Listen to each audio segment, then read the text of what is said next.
ஸ்ரீ மகா பெரியவா சரணம்.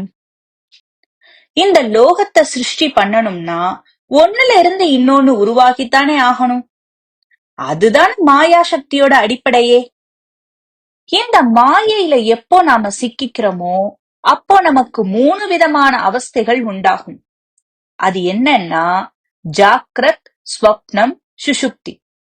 ஜாக்ரத்ங்கிறது விழிப்பு நிலை. விழிப்பு நிலையில நமக்கு உண்டார சுக துக்கங்கள். ஸ்வப்னம்ங்கிறது கனவு நிலை. சுஷுப்திங்கிறது தூக்கத்துல கனவே இல்லாத நிலை. அந்த நிலையில நாம எந்த எண்ணமும் இல்லாம சுகமா இருப்போம். அது இறைவன் நமக்கு காட்டுற கருணை. இந்த நிலைதான் சாஸ்வதம். இந்த நிலையில இருந்து என்னையே வந்து அடைஞ்சிருன்னு நமக்கு இறைவன் காட்டும் வழி. இந்த மாயா உலகத்துல உண்டார எல்லா அவஸ்தையும் தற்காலிகமானதுதான். சுகமும் ஒரு அவஸ்தைதான், சோகமும் ஒரு அவஸ்தைதான், இல்லையா? இந்த 3 அவஸ்தையையும் கடந்து எப்பவும் இறை சிந்தனையோட நாம இருக்கிறதுக்குத்தான் இந்த பூஜை புனஸ்காரம் எல்லாம்.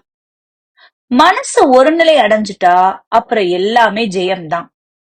முருகனோட கதை நம்ம வாழ்க்கைய ஆன்மீக பாதைக்கு திருப்புறதுக்கான ஏற்பாடுதான்.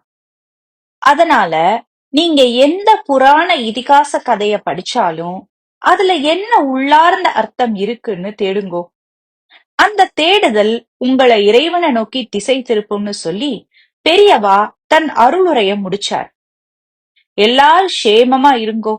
காமாட்சி அம்பாளோட பரிபூர்ண ஆசிகள் உங்களுக்கு கண்டிப்பா உண்டுன்னு ஒரு புன்னகையோட சொன்னார். ஸ்ரீ மகா பெரியவா சரணம்.